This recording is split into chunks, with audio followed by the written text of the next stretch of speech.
ಅದು ಒಂದು.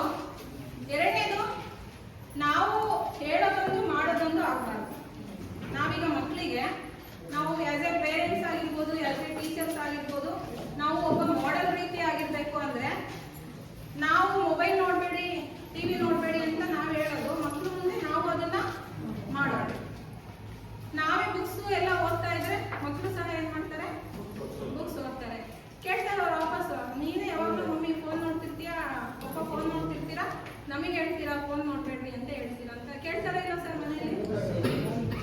ಹಾಗಾಗಿ ನಾವು ಹೇಳುವುದು ಒಂದು, ಮಾಡುವುದು ಒಂದು ಆಗಬಾರ್ದು. ಹೇಳಿದ್ದನ್ನೇ ಮಾಡಬೇಕು. ನಾವು ಆಸ್ ಎ ಟೀಚರ್ಸ್ಗೆ ಯಾವ ರೀತಿ ಆಗಿರ್ಬೇಕಂದ್ರೆ ಆದರ್ಶವಾಗಿ, ಟೀಚರ್ಸ್ ಅಂದ್ರೆ ಮಕ್ಕಳಿಗೆ ಆದರ್ಶವಾಗಿರ್ಬೇಕು.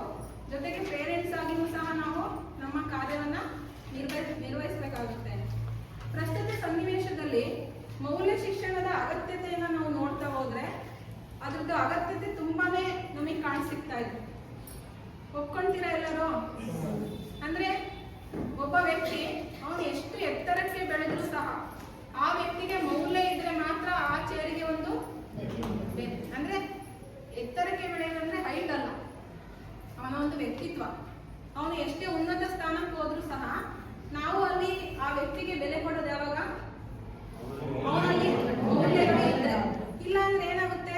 ಓನ್ಲಿ ಆ ಚೇರಿಗೆ ವ್ಯಾಲ್ಯೂ ಇರುತ್ತೆ ಹೊರತು ಆ ವ್ಯಕ್ತಿಗೆ ವ್ಯಾಲ್ಯೂ ಇರಲ್ಲ. ಈಗ ಮೌಲ್ಯ ಶಿಕ್ಷಣ ಅಂದ ತಕ್ಷಣ ನಾವು ಸರ್ಕಾರನೇ ಈಗ ಆ ಒಂದು ಅವಧಿಯನ್ನ ಇಂಪ್ಲಿಮೆಂಟ್ ಮಾಡಕ್ಕೆ ಹೊರಟಿದೆ. ಟೆಕ್ಸ್ಟ್ ಬುಕ್ಸ್ ಗಳನ್ನ ಈಗ ಇಂಟ್ರೊಡ್ಯೂಸ್ ಮಾಡ್ತಾ ಇದ್ದಾರೆ ಮೌಲ್ಯ ಶಿಕ್ಷಣದ್ದು.